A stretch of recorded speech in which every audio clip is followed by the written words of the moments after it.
వెనిగండ్ల రాము గుడివాడలో ప్రసిద్ధి చెందిన జగన్నాథపురంలోని శ్రీ భూనిలా సమేత శ్రీ వెంకటేశ్వర స్వామివారి దేవస్థానంలో స్వామివారిని దర్శించుకున్నారు. ఎమ్మెల్యే రాముకు వేద ఆశీర్వచనాలు అందిస్తూ తీర్థ ప్రసాదాలు ఇచ్చిన వేద పండితులు. ఎమ్మెల్యే రాము మాట్లాడుతూ గుడలవాడగా ప్రసిద్ధి చెందిన గుడివాడలో విశిష్టత కలిగిన శ్రీ వెంకటేశ్వర స్వామి దేవస్థానంలో స్వామివారిని దర్శించుకోవడం సంతోషంగా ఉందని తెలిపారు. గుడివాడలో దేవాలయాలను అభివృద్ధి చేస్తామని, స్వామివారి దీవెనలతో గుడివాడలో రాష్ట్రంలో టీడీపీ ప్రభుత్వం ఏర్పడిందని, ప్రజలకు మంచి చేసే కార్యక్రమాలు నిర్వహించడంలో స్వామివారి ఆశీస్సులు ఉండాలని, పాడి పంటలు బాగా అభివృద్ధి చెంది యావత్ ప్రజానీకం సుభిక్షంగా ఉండాలని స్వామివారిని ప్రార్థించాలని తెలిపారు.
తెలుగు సినిమా రంగంలో అన్స్టాపబుల్ అనిపించుకున్న అగ్రహీరో నందమూరి బాలకృష్ణ పుట్టినరోజు వేడుకలు కౌతవన్ గ్రామంలో గుడివాడ ఎమ్మెల్యే వెనిగండ్ల రాము ఘనంగా నిర్వహించారు. కార్యక్రమంలో మాజీ ఎమ్మెల్యే రావి వెంకటేశ్వరరావు బూరగడ్డ శ్రీకాంత్ తో కలిసి కేక్ కట్ చేసి అభిమానులు టీడీపీ నేతలకు తినిపించిన ఎమ్మెల్యే రాము గ్రామంలోని స్వర్గీయ ఎన్టీఆర్, భారతరత్న డాక్టర్ బిఆర్ అంబేద్కర్ విగ్రహాలకు నివాళులర్పించారు. ఎమ్మెల్యే మాట్లాడుతూ సినీ రాజకీయ రంగాలలో తిరుగులేని ప్రజాదరణతో బాలయ్య బాబు నిండు నూరేళ్లు ఆనంద ఆయురారోగ్యాలతో వర్ధిల్లాలని మనసారా కోరుకుంటున్నట్లు తెలిపారు. బసవతారకం క్యాన్సర్ ఆసుపత్రి చైర్మన్ గా సామాజిక రంగంలో సైతం ప్రజలకు విశేష సేవలు అందిస్తున్న బాలకృష్ణకు హృదయపూర్వక జన్మదిన శుభాకాంక్షలు తెలియజేశారు. ఆ భగవంతుని ఆశీస్సులతో మా బాలయ్య నిండు నూరేళ్లు సంపూర్ణ ఆయురారోగ్యాలతో వర్ధిల్లాలని మనస్ఫూర్తిగా కోరుకుంటున్నానని అన్నారు.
జరిగిన ఎన్నికలలో వైఎస్ఆర్ కాంగ్రెస్ పార్టీ గెలుపు కొరకు విశేషంగా కృషి చేసిన ప్రతి ఒక్క నాయకునికి కార్యకర్తకు పాదాభివందనం చేస్తున్నానని, రాబోయే రోజులలో మరింత రెట్టింపు ఉత్సాహంతో పార్టీ అభివృద్ధికి కృషి చేయాలని పెడన్ నియోజకవర్గ వైఎస్ఆర్ కాంగ్రెస్ పార్టీ ఇన్ఛార్జి ఉప్పాల రమేష్ పిలుపునిచ్చారు.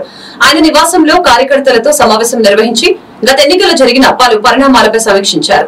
ఈ సందర్భంగా ఆయన మాట్లాడారు. నాయకులకు కార్యకర్తలకు వైఎస్ఆర్ కాంగ్రెస్ పార్టీ అండగా నిలుస్తుందని, ఎవరికి ఎలాంటి ఆపద వచ్చినా పార్టీ ముందుంటుందని భరోసా ఇచ్చారు. గెలుపు ఓటమి అనేది సహజమేనని, దానిని ఒక సవాలుగా తీసుకుని పనిచేయాలని కోరారు. కూటమి నాయకులు వైసీపీ నాయకులపై దాడులకు పాల్పడుతున్నారని, ఎలాంటి భయపడవలసిన అవసరం లేదని, వైసీపీ అండగా నిలుస్తుందని భరోసా ఇచ్చారు.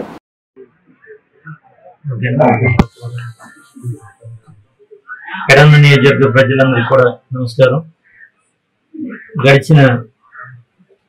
జరిగినటువంటి ఎలక్షన్స్ లో మరి మీరందరూ కూడా నా మీద అభిమానంతో నన్ను నమ్మి మీ బిడ్డగా ఎంతో అండగా నిలిచారు. మరి దురదృష్టం మరి మీ ఏదైతే మనం ఓడిపోవడం జరిగింది, మీరు చూపించినటువంటి ప్రేమ అభిమానం ఎప్పటికీ నేను రుణపడి ఉంటాను. అట్లాగే ముఖ్యంగా పెడన ప్రజలకు, అలానే వైఎస్ఆర్ కాంగ్రెస్ పార్టీ నాయకులు కార్యకర్తలు ప్రతి ఒక్కరికి కూడా నా పాదాభివందనం చేసుకుంటా ఉన్నాను. ఎందుకంటే మీరందరూ కూడా మీ ఇంట్లో ఒక బిడ్డగా నన్ను ఆదరించి ఎంతో అభిమానంతో నన్ను ముందుకు నడిపించారు. ఈ కష్టం, ఎందుకంటే అందరం కష్టపడ్డాం. ప్రతి కార్యకర్త, ప్రతి నాయకుడు గ్రామాన కూడా ప్రతి గడప కూడా తిరిగి ఎంతో కష్టపడి పనిచేసాం. కానీ ప్రజల యొక్క తీర్పుని మనందరం కూడా శిరసా వహించి ఇప్పటి వరకు ఈ వైఎస్ఆర్ కాంగ్రెస్ పార్టీ స్టార్ట్ అయిన రోజు నుంచి కూడా జగన్మోహన్ రెడ్డి గారితో నడిచాం. మనందరం కూడా భవిష్యత్తులో కూడా అదే విధంగా మరి జగనన్న మీద ఎంత అభిమానంతో మనందరం కలిసి పనిచేసామో రాబోయే రోజుల్లో కూడా ఖచ్చితంగా అదే అభిమానం, అదే నమ్మకంతో, ఎందుకంటే గెలవడం ఓడిపోవడం సహజం. మరి మనం ప్రారంభమైందే ప్రతిపక్షం నుంచి స్టార్ట్ అయ్యాం. ఈ పార్టీ వైఎస్ఆర్ పార్టీ స్టార్ట్ అయిందే ప్రతిపక్షం నుంచి. మనందరం కూడా జ్ఞాపకం పెట్టుకోవాల్సిన విషయం ఒకటి ఉంది. ఆవాళ జగన్మోహన్ రెడ్డి గారు అలాగే గౌరవ అధ్యక్షులు విజయం గారు ఇద్దరితో స్టార్ట్ అయింది ఈ పార్టీ. అంటే ఆ రోజు కూడా ఎమ్మెల్యే, ఒక ఎంపీ, కానీ లక్షల కోట్ల మంది అభిమానులు, కార్యకర్తలు మనందరి యొక్క అడుగుతో స్టార్ట్ అయింది ఆవాళ. కాబట్టి మనం సీట్లు తక్కువ వచ్చినాయి, ఓడిపోయామని ఎవరు దిగులు చెందాల్సిన అవసరం లేదు. ఖచ్చితంగా మరి మనం రాబోయే రోజుల్లో కూడా ఎంతకింతే మనం రెట్టింపు ఉత్సాహంతో పనిచేసి ఏ చిన్న విషయం ఉన్నా సరే మన ప్రతి కార్యకర్తకి, నాయకుడికి అండగా ఉండి ఎవరికి ఏ ఆపద వచ్చినా ఖచ్చితంగా ఎప్పటివరకు ఎలాగైతే అండగా ఉండి వాళ్ళకి తోడుగా ఉన్నామో మంచి చెడులో ప్రతి దాంట్లో కూడా నేను ఖచ్చితంగా మన కార్యకర్తలకి, నాయకులకి, ప్రజలందరూ కూడా మాటిస్తా ఉన్నాను. ఏలూరు జిల్లా ఏలూరు నగరంలోని పోలంగి గ్రామంలో తెలుగుదేశం పార్టీ 1983లో స్థాపించినప్పటి నుంచి పార్టీ క్రియాశీలక కార్యవర్గ సభ్యులుగా గొండాటి సాంబశివరావు పనిచేస్తున్నారు. అప్పటి నుంచి ఇప్పటి వరకు ఎటువంటి పదవులు ఆశించకుండా గ్రామ స్థాయిలో పార్టీ బలోపేతం కోసం కృషి చేశారు.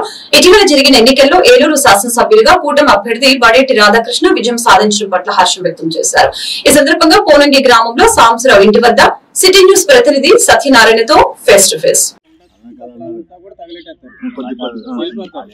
రెండు బోర్లు వేసామంటే మన ఆఫీస్ గారిని అడిగా, ఏంటంటే పొగ ఏంటంటే రెండు బోర్లు వేసామంటే ఆ బోర్లు తడుపు. ఏలూరు నగరంలోని పోనంగి గ్రామ పరిధిలో మరి గొంగాడి సాంబశివరావు గారు 1983 ఎన్టీ రామారావు పార్టీని, తెలుగుదేశం పార్టీని స్థాపించినప్పటి నుంచి మరి క్రియాశీలక కార్యకర్తగా పనిచేస్తూ అప్పటి నుంచి కూడా వివిధ సందర్భాల్లో పార్టీ విజయానికి దోహదపడ్డారు. అదేవిధంగా మొన్న జరిగినటువంటి 2024 ఎలక్షన్లో కూడా మరి గ్రామంలో ఓటర్ల నుండి ప్రభావితం చేసి బడేటి సంటి గారు వీళ్ళ గ్రామస్తుల సహకారంతో 164 ఓట్లు టీడీపీకి ఆధిక్యం చూపించడం చాలా విశేషం. మరి కొంతకాలంగా వైఎస్ఆర్సీపీఏ అధిష్టానంలో ఉండేది. దాన్ని బద్దలు కొట్టి పార్టీ విజయానికి, తెలుగుదేశం పార్టీ ఎమ్మెల్యేగా బడేటి సంటి విజయానికి ఎంతో కృషి చేశారు. ఈ సందర్భంగా గారు సిటీ న్యూస్తో ఉన్నారు. మరి వారి అభిప్రాయాలు, వాళ్ళు మరి పార్టీకి ముందు ఏ విధంగా ముందుకు తీసుకెళ్తారు అనే విషయం కూడా తెలుసుకున్నాం. 1983 కాడ నుంచి కూడా ఎన్టీ రామారావు గారు పార్టీ పెట్టిన కాడ నుంచి కూడా ఈ కార్యక్రమంతో టీడీపీలో తిరగడం జరిగింది. అలాగే అంతకుముందు పెళ్లి సత్యం గారు అనేది వ్యక్తి, ఆయన వెనకాల కూడా తిరగడం జరిగింది. మరి ఇప్పుడు కూడా గ్రామంలో సహకరించడం తప్ప మన ఏ పదవికి నేను ఆశించలేదు, ప్రజల కోసమే సహకరించాం. అట్లాగే ఇప్పుడు కూడా మన బడేటి సంటి గారు ఆధ్వర్యంలో మొన్న నిలబడమని చెప్పారు. మొన్న ఎలక్షన్ కార్పొరేటర్ గా నిలబడ్డాం. తర్వాత మొన్న సంటి గారు ఎలక్షన్ కి అందరి కృషితో, ఈ గ్రామ కృషితో, ఇలా మన కార్యకర్తలతోటి ఇలా సహకారం తీసుకుని ఇప్పుడు మామూలుగా మేము సహకరించి ఇంతకు ముందు వైసీపీ మెజార్టీ పాలన సాగించారు. దాన్ని కూడా 750 ఓట్లు మేము ఆధిక్యత ఉన్న ఓట్లని తగ్గించి 184 ఓట్లు మేము మెజార్టీ ఇచ్చాము. అలా మా గ్రామస్తులు కూడా సహకరించారు. మేమందరం కూడా సహిష్టంగా ఈ గ్రామాన్ని అభివృద్ధి చేయాలని ముందుకు వస్తున్నాం అని. బడేటి సంటి గారు దాదాపుగా 63,000 మెజారిటీతో గెలుపొందారు. మరి ఈ సందర్భంలో బడేటి సంటి గారికి ఎమ్మెల్యేగా ప్రమాణ స్వీకారం సందర్భంగా మీరు ఏ విధంగా సంటి గారు ఈ ఏలూరు నియోజకవర్గంలో చరిత్ర సృష్టించారు. 63,000 ఓట్లు మెజార్టీ, ఇంతకంటే ఎక్కువగా ఈ చరిత్రలోనే ఉండదని మేము అనుకుంటున్నాం. దాన్ని బడేటి సంటి గారి ప్రమాణ స్వీకారానికి మేమందరం కూడా తోడ్పడి జయప్రదం చేస్తామని కోరుకుంటున్నాం. మరి ఈ విధంగా గొంగాడి సాంబశివరావు గారు పోలింగ్ గ్రామంలో ఉన్నటువంటి ప్రధాన సమస్యలతో పాటు బడేటి సంటి గారి సహకారంతో గ్రామాన్ని అభివృద్ధి చేస్తామని చెప్తున్నారు. మీ సత్యనారాయణ, ఏలూరు. ఏలూరు జిల్లా దెందులూరు నియోజకవర్గం పోతునూరు గ్రామంలో ఇటీవల జరిగిన ఎన్నికల నేపథ్యంలో దెందులూరు శాసనసభ్యులు చింతమనేని ప్రభాకర్ రావు అనుచరులు గ్రామంలోని వైఎస్ఆర్సీపీ కార్యకర్తలకు చెందిన ఇండ్లను రాళ్లతో దాడి చేసి ధ్వంసం చేయడం పట్ల పలువురు వైఎస్ఆర్సీపీ కార్యకర్తలు ఇటువంటి దాడుల్ని ఖండించారు. ఈ సందర్భంగా కార్యకర్తలు మాట్లాడారు. గతంలో మేము కూడా తెలుగుదేశం పార్టీలో తిరిగామని, అయితే కొన్ని పరిణామాల వల్ల వైఎస్ఆర్సీపీలో చేరినప్పటికీ 2019లో వైఎస్ఆర్సీపీ అధికారులు ఉన్నప్పటికీ తాము ఎటువంటి దాడులకి పాల్పడలేదని తెలియజేశారు. ప్రస్తుతం టీడీపీ కార్యకర్తలు గ్రామంలోని శిలాఫలకాలను ధ్వంసం చేశారని, ఇటువంటి సంస్కృతి ఎన్నడూ లేదని, వాళ్లలో కనుక మంచి అనేది ఉంటే ఆ శిలాఫలకాలను తిరిగి నిర్మిస్తే వాళ్ళని సత్కరిస్తామని వైఎస్ఆర్సీపీ కార్యకర్తలు తెలిపారు. ఏ పార్టీ వచ్చినా గ్రామాభివృద్ధి కోసం పాటుపడుతుందని, మరి ఇప్పుడు పరిస్థితి ఏ విధంగా ఉందో ప్రజలంతా గమనిస్తున్నారని తెలిపారు.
ముందు వీళ్ళందరికీ ఒకసారి తీసినాక అప్పుడు అక్కడ వాయిస్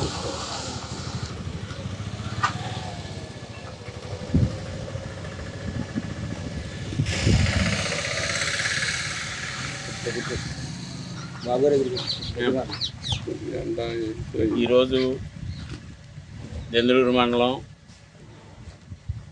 పోతునూరు గ్రామంలో 5వ తారీఖు నుంచి చాలా అరాచకాలు జరుగుతున్నాయి. దానికి ఏంటంటే ప్రతి వాళ్ళు ఏదో వాళ్ళు ఉత్సాహంగా ఉండరు, మనకెందుకులే ఆ రోజులు మనం కూడా కళ్ళు మూసుకొని కూర్చుందాము అని ఎంతో ఓపికతో ఎవరో కూడా ఏం మాట్లాడకుండా ఎవరింటికి వాళ్ళు కూర్చుని ఉన్నారు. కూర్చుని ఉంటే శిలాపలకాలు పగలగొట్టేస్తాం ఇవన్నీ కూడా చేసుకుంటూ వస్తున్నారు. డాక్టర్తో గుర్తించేసి ఇలా చేసుకొచ్చేస్తున్నారు. చేసుకొచ్చినా సరే మన వాళ్ళు ఎవరో కూడా చాలా సమయంగా ఓపికగా చేసుకొస్తున్నారు.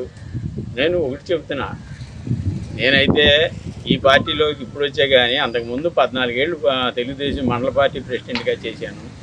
2 సార్లు చింతనేని ప్రభాకర్ గారు వెనకాలండి ఆయన్ని గెలుతాకి నేను కూడా ఆ రోజు సహాయం చేసినా కానీ ఎప్పుడు కూడా ఎట్లాంటి సంఘటనలు జరగలేదు. మేము కూడా ఆ రోజు ఆయన చేశాడు, ఈ రోడ్డు చాలా పెద్దది చేసి ఎంతో మంచి పనులు చేశారు. ఆ రోజు శిలాక పలకాలు వేశారు. తర్వాత గెలిచిన తర్వాత కూడా వైసీపీ వాళ్ళు కూడా ఎవరో కూడా దీని గురించి ఒక్క మాట మాట్లాడలేదు. అట్లాగే పాత ఎమ్మెల్యే గారు మేము కలిసి ఎంపీటీసీకి అటుకి తిరిగినప్పుడు హరిజనపేటలో 2 బిల్డింగ్లు కడదామని అన్నారు. అట్లాగే కట్టాము. ఒకటి దాంట్లో పాత కాలనీలో కట్టాము. తర్వాత ఇప్పుడు యువతల పాత హరిజనపేటలో కూడా పడిపోతుందంటే గవర్నమెంట్ వచ్చే ముందు అది గవర్నమెంట్ రాకపోతే ఏంటి పరిస్థితి అంటే మీరు కట్టి దాన్ని మీ తల్లి తండ్రి పేరు పెట్టుకోండి అన్నారు. 25 లక్షల రూపాయలు పెట్టి వాళ్ళ అక్కడ కట్టాను. ఈ కట్టి ఇక్కడ చేసేవాళ్ళందరూ నా ఇల్లు బాగా కొట్టి లేకపోతే రైతు భరోసా అంటే ఇక్కడ ఉన్న ప్రతి రైతు కూడా దాంట్లోకి అడుగు పెట్టండి. ఎవరికి తెల్లారిపాటికి ఈ నోట్లోకి చేతులు ఎల్లో అన్నం తింటాక ఉండదు. అలాంటి దాన్ని బద్దలు కొట్టారు. ఇలాంటిది వీళ్ళందరూ కూడా ఏలూరు జిల్లా ముదిరేపల్లిలో రాజశ్యామల యాగం అతి వైభవంగా నిర్వహించినట్లు అమరావతి మాజీ బ్రాండ్ అంబాసిడర్ అంబుల వైష్ణవి తెలియజేశారు. ముఖ్యంగా అమరావతి రాజధాని నిర్మించాలని, రాష్ట్రంలో అధ్వానంగా ఉన్న రోడ్లు రవాణా వ్యవస్థలో మెరుగుపరచాలని, యువతలో బాలిక ద్రవ్యాల నుంచి దూరంగా ఉంచి విద్యను పెంచేలాగా అనేక యూనివర్సిటీలను తీసుకొని రావాలని ఆ భగవంతుని కోరుతూ యాగం నిర్వహించినట్లు తెలియజేశారు. ప్రధానమంత్రి నరేంద్ర మోదీ, చంద్రబాబు నాయుడు, పవన్ కళ్యాణ్ యొక్క కృషి సహకారం ఎంతో కావాలని మాజీ అంబాసిడర్ అంబుల వైష్ణవి తెలిపారు.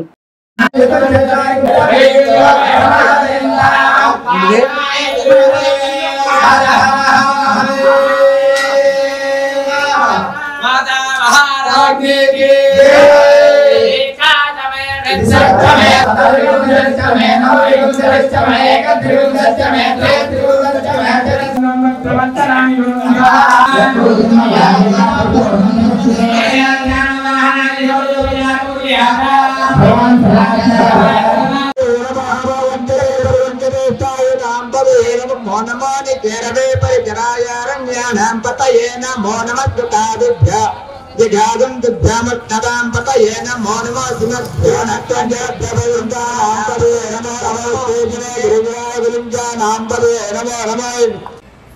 అందరికీ నమస్కారం. నా పేరు అంబుల వైష్ణవి. ఉన్నేపల్లికి చెందిన ప్రముఖ వైద్యులు డాక్టర్ మనోజ్ గారి కుమార్తెను మరి ఈరోజు మా స్వగృహం నందు శ్రీ దిగ్విజయ శ్రీ రాజశ్యామల యాగం అనేది జరిపించడం జరిగింది. హిందూ మతాన్ని కాపాడాలని, అలాగే ఆంధ్ర రాజధాని అమరావతి నిర్మాణం ఏ ఆటంకాలు లేకుండా పూర్తవ్వాలని, అలాగే రాష్ట్రం బాగుపడాలని, అలాగే ముఖ్యంగా రోడ్డు రవాణా సంస్థ అనేది మెరుగుపడాలని, ఆంధ్రాకి మళ్ళీ పూర్వ వైభవం రావాలని శ్రీ ముఖ్యమంత్రి చంద్రబాబు నాయుడు గారి పేరు మీద, అలాగే నరేంద్ర మోడీ గారి పేరు మీద, అలాగే పవన్ కళ్యాణ్ గారి పేరు మీద ఈరోజు మేము యాగం జరిపించడం జరిగింది. అలాగే గతంలో చంద్రబాబు నాయుడు గారికి మేము ఇచ్చిన మాట ప్రకారం మాకున్న 3 ఎకరాల్లో 1 ఎకరం పొలం అమ్మి 25 లక్షలు అనేది అమరావతి నిర్మాణానికి మా వంతుగా మేము ఇవ్వాలనుకుంటున్నాం. ఏలూరు జిల్లా ఏలూరు మండలం మాదేపల్లి గ్రామంలో అంబరాన్ అంటిన విజయోత్సవ సంబరాలు. దెందులూరు ఎమ్మెల్యే చింతమనేని ప్రభాకర్ భారీ మెజార్టీతో గెలిపించిన సందర్భంగా రాష్ట్రంలో చంద్రబాబు నాయుడు భారీ సీట్లు విజయం సాధించిన సందర్భంగా జనసేన నాయకులు పవన్ కళ్యాణ్ 21 ఎమ్మెల్యేలు, 2 ఎంపీ పదవులు, అదేవిధంగా బీజేపీ గెలుచుకున్న ఎమ్మెల్యేలు, ఎంపీలు గెలుచుకున్న సందర్భంగా మాదేపల్లి గ్రామంలో టీడీపీ, జనసేన, బీజేపీ నాయకులు, కార్యకర్తలు మాదేపల్లి గ్రామంలోని పురవీధుల్లో డీజే సౌండ్లతో, డాన్సులతో ఒక మంచి పండుగ వాతావరణం, గొప్ప విజయోత్సవ ర్యాలీ జరిగింది.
ఏలూరు జిల్లా ద్వారకా తిరుమల మండలంలో ద్వారకా తిరుమల గ్రామ పంచాయతీలో సెక్రటరీగా పనిచేసిన లంకరపల్లి వెంకటేశ్వరరావు గ్రేడ్ 1 సెక్రటరీ వారి అవినీతికి పాల్పడుతున్నాడని ఉన్నత అధికారులకు ఫిర్యాదు చేసిన నిమ్మగడ్డ అముక్త స్పందనలో ఎన్నిసార్లు ఫిర్యాదు ఇచ్చినా పట్టించుకోకపోవడంపై తీవ్ర అసంతృప్తి వ్యక్తం చేసి ఆర్టీఐ 2005 ద్వారా అవినీతికి సంబంధించిన సాక్ష్యాధారాలు కావాలంటూ అర్జీ పెట్టుకుని సుమారు 7 నెలల నుంచి ప్రభుత్వ అధికారుల చుట్టూ తిరగటమే గాని తమకు ఎటువంటి పత్రాలు అందచేయలేదని వాపోయారు. ఏలూరు డిపిఓ కార్యాలయం ఎదుట మీడియా ముఖంగా తెలిపారు. సుమారు ద్వారకా 1,30,00,000 వరకు అవినీతి జరిగిందని అధికారులు స్పందించి వెంటనే చర్యలు తీసుకోవాలని మీడియా ద్వారా కోరారు.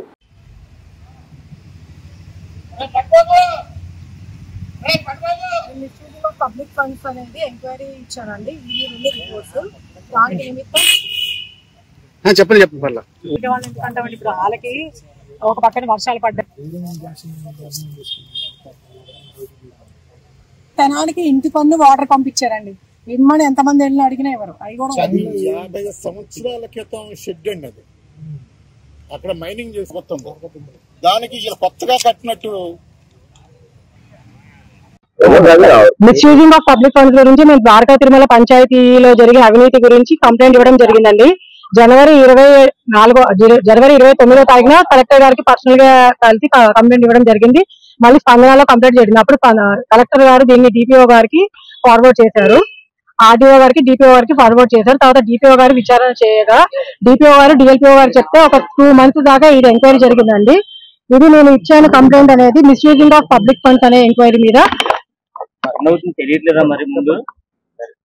వార్డ్ మెంబర్స్ వాళ్ళందరూ కూడా దీని గురించి చెప్పారు. ఇందులో మెయిన్ గా ఎమ్మెల్యే గారికి నేను ఈ రిపోర్ట్ గురించి చెప్తే తలారి వెంకటరావు గారి గురించి ఇది చెప్తే అమ్మాయి ఇప్పుడు నేను ఇక్కడ లేను, వెళ్ళిపోయాను, ఇప్పుడు కొత్తగా మేడం అపాయింట్ అయ్యారు, ఆ మేడం ని కన్సల్ట్ చేయమని ఇదంతా ఏంటి అని చెప్పేసి మళ్ళీ నేను డిపిఓ గారిని అడిగితే మేము ఎంక్వైరీ ఫినిష్ చేసామమ్మా, మళ్ళీ మీకు రిపోర్ట్ ఇవ్వడం అనేది జరుగుతుందని చెప్పడం జరిగిందండి. నేను కోరుకునేది ఒకటే అండి, ద్వారకా తిరుమల అనేది ఒక పుణ్యక్షేత్రము, అది వెంకటేశ్వర స్వామి క్షేత్రం కాబట్టి వెంకటేశ్వర స్వామి సొమ్ములు ఎవరైతే తిన్నారో ప్రతి ఒక్కరు ఖచ్చితంగా లెక్క అప్పి చెప్పి తీరాల్సిందే. ద్వారకా తిరుమల అభివృద్ధి చేయడానికి రూపాయి కూడా లేదండి. ఆ రోజు నుంచి ఈ రోజు దాకా చాలా మంది బెదిరింపు కాల్ చేశారు, అదన్నారు ఇదన్నారు, కానీ ఎక్కడా నేను ఎప్పుడు లేవలేదండి.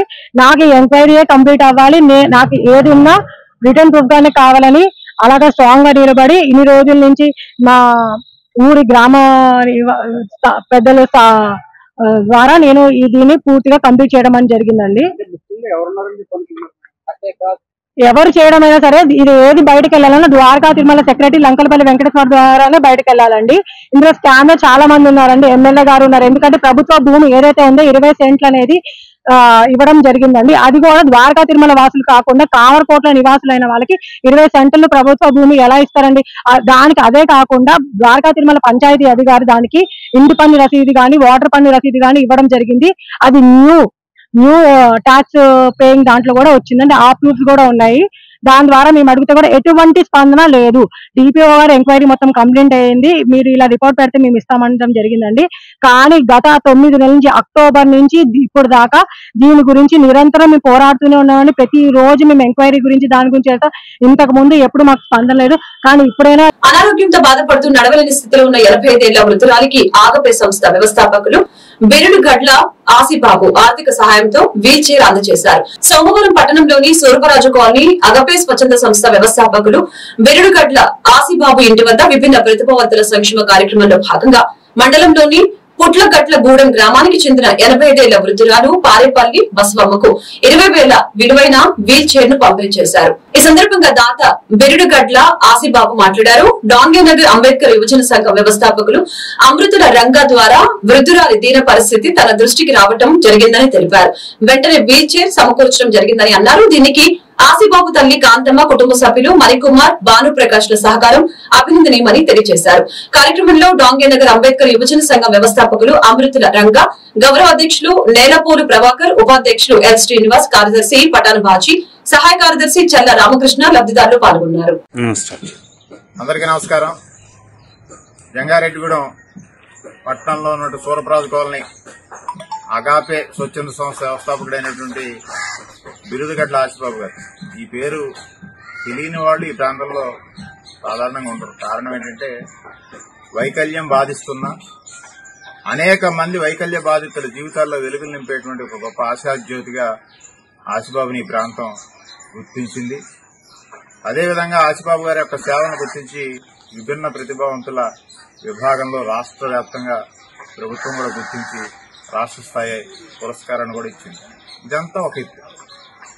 వీటన్నిటికన్నా ముందుగా 30 సంవత్సరాలుగా ఈ సేవా రంగంలో ఎటువంటి పేరు గాని ప్రఖ్యాతులు గాని ఆశించకుండా నిస్వార్థంగా తన తల్లి కాంతమ్మ గారు, కుటుంబ సభ్యుల సహాయ సహకారాలతో తండ్రి ఇచ్చినటువంటి స్ఫూర్తితోటి అడుగులు వేస్తున్న ఆసిబాబుకి ఎంతో మంది దాతల రూపంలో స్వచ్ఛందంగా వెన్నంటి నిలబడటం పెట్టు. ఈ రోజు జరిగిన కార్యక్రమం కూడా పూర్తిగా ఆసిబాబు గారి యొక్క వ్యక్తిగత వితరణ. ఆయన సొంత కష్టార్జితం నుంచి ఈ రోజు ఒక 20,000 రూపాయలు ఖరీదు చేసేటువంటి ఒక వీల్ చైర్ ని సుమారుగా ఆవిడ 85 సంవత్సరాల వయోవృద్ధురాలు, విభిన్న ప్రతిభావంతురాలు. ఆవిడ కష్టాన్ని మన దాంగేనగర్ అంబేద్కర్ యువజన సంఘ వ్యవస్థాపకుడు అమృతాల రంగా గారి దృష్టికి వాళ్ళ కుటుంబ సభ్యులు తీసుకురావటం, వెంటనే ఆసిబాబు గారికి ఆయన దృష్టిలోకి అమృతాల రంగా తీసుకురావటం, స్పందించి తక్షణం ఆ యొక్క వృద్ధురాలి యొక్క ఆ బాధ నుంచి బయటపడేయాలనేటువంటి ఒక తలంపుతోటి ఆసిబాబు గారు ఇచ్చినటువంటి ఒక సేవా స్ఫూర్తి ఈరోజు ఈ కార్యక్రమానికి ముఖ్యమైనటువంటి వేదిక. ఈ క్రమంలో ఆసిబాబు గారి ద్వారా అనేక మంది లబ్ధి పొందిన వాళ్ళు ఎంతో మంది ఉన్నారు.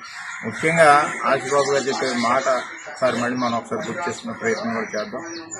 కష్టంలో ఉన్న వాళ్ళని ఒక మంచి పలకరింపు, హృదయపూర్వకంగా ఇచ్చేటువంటి ఒక పలకరింపు కూడా కొత్త జీవితాన్ని ఇస్తుంది అన్నదే ఆసిబాబు యొక్క అమృతమైనటువంటి మాట.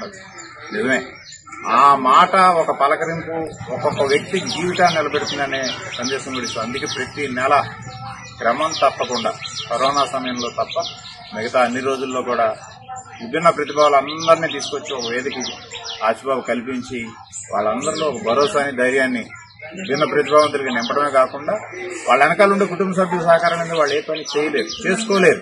కాబట్టి కుటుంబ సభ్యులు కూడా కౌన్సిలింగ్ ఇచ్చేటువంటి కార్యక్రమాన్ని ఒక భరోసాని ఆసిబాబు కల్పిస్తున్న విషయాన్ని కూడా ఈ సందర్భంగా మీ అందరి దృష్టికి తీసుకొస్తూ ఈ రోజున ఈ విభిన్న ప్రతిభావంతుల సంక్షేమ కార్యక్రమంలో భాగంగా అగాపే స్వచ్ఛంద సంస్థ నుంచి ఏలూరు జిల్లా జంగారెడ్డిగూడెం మండలం గురువాయిగూడెం గ్రామంలో వేంచేసి ఉన్న శ్రీమతి ఆంజనేయ స్వామి దేవస్థానం నందు హుండీలను తెరిచి లెక్కించడం జరిగింది. సదరు లెక్కింపును ఆలయ ధర్మకర్తల ఆధ్వర్యంలో తాడేపల్లిగూడెం తనిఖీదారు ఏ సుజన్ కుమార్ పర్యవేక్షణలో కరూరు వైశ్య బ్యాంక్ సిబ్బంది సమక్షంలో హుండీలను తెరిచి లెక్కించగా 86 రోజులకు గాను దేవస్థానం హుండీల ద్వారా 48,24,430 రూపాయలు చిల్లర నాణ్యాల రూపంలో 2,56,096 రూపాయలు అన్నదానం హుండీ ద్వారా 1,80,460 రూపాయలు చిల్లర నాణ్యాల రూపంలో 2,299 రూపాయలు వెరసి మొత్తం ఆదాయం 52,63,285 రూపాయలు. అదేవిధంగా బంగారు వస్తువులు 21 గ్రాములు, వెండి 2 కేజీల 495 గ్రాములు వచ్చిందని ఆలయ కార్యనిర్వహణాధికారి ఆకుల కొండలరావు తెలిపారు.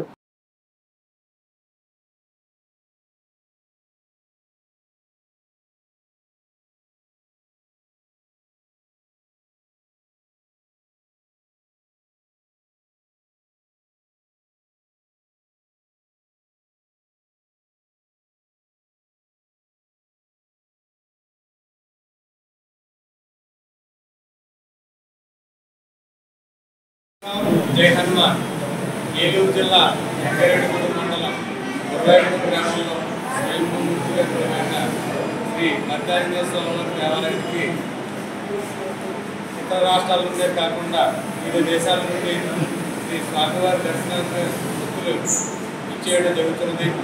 అదేవిధంగా స్వామివారి దేవస్థానంలో ఉత్సవం కూడా అత్యంత వైభవంగా జరిగాయి. ఈ మధ్యకాలంలో మే 31వ తేదీ నుండి జూన్ 4వ తేదీ వరకు హనుమత్ జయంతి సహిత కళ్యాణ మహోత్సవాలు అత్యంత వైభవంగా జరగడం జరిగింది. ఈ రోజున కొండపూడి ఏలూరు పరిసర గ్రామ సేవా భక్తులు, ముఖ్యంగా తాడేపల్లిగూడెం దేవాదాయ ధర్మాదాయ శాఖ శ్రీ తనిఖీదారు సుజిన్ కుమార్ గారి పర్యవేక్షణలో కరూరు వైశ్య బ్యాంక్ మేనేజర్ వారు, వారి సిబ్బంది, భక్తులు, సిబ్బంది అందరూ సమిష్టిగా ఈరోజు శ్రీ స్వామివారి దేవస్థానం తాలూకు హుండీలను తెరిచి లెక్కించు కార్యక్రమం ఇప్పుడు పూర్తయింది. ఈ హుండీల లెక్కింపు 86 రోజులకు గాను టెంపుల్ నుండి కోట్లు 48,24,430 రూపాయలు, చిల్లరే 2,56,096 రూపాయలు, అనగా దేవాలయం నుండి 50,80,526 రూపాయలు, అదేవిధంగా అన్నదానం నుండి 1,80,440 రూపాయలు, చిల్లరే 2,299 రూపాయలు, అన్నదానం నుండి 1,82,759 రూపాయలు, మొత్తం 2 హుండీలు కలిపి 52,63,285 రూపాయలు ఆదాయం సమకూరింది. అలాగే హుండీలో వచ్చిన బంగారం 21 గ్రాములు, వెండి ఆభరణములు 2 కేజీల 498 గ్రాములు కూడా ఇచ్చి ఉన్నాయి. శ్రీ స్వామివారి భక్తులందరూ కలిసి విరివిగా ధాన్యం బకాయి సొమ్ములు వెంటనే చెల్లించాలని ఆంధ్రప్రదేశ్ రైతు సంఘం, ఆంధ్రప్రదేశ్ కౌలు రైతుల సంఘం కమిటీ ఆధ్వర్యంలో సోమవారం ఏలూరు కలెక్టరేట్ ముందు ధర్నా నిర్వహించడం జరిగింది. ధాన్యం సొమ్ములు ఇవ్వకపోతే సాగు ఎలా చేయాలంటూ రైతులు ప్రశ్నించడం జరిగింది. ఈ సందర్భంగా రైతు సంఘం జిల్లా కార్యదర్శి కె శ్రీనివాస్ మాట్లాడారు. 40 రోజులు దాటిపోతున్నా ధాన్యం సొమ్ములు చెల్లించకపోవడం అన్యాయమని వాపోయారు. బకాయిలు వెంటనే చెల్లించాలని, అన్నదాతల్ని ఆదుకోవాలని డిమాండ్ చేశారు.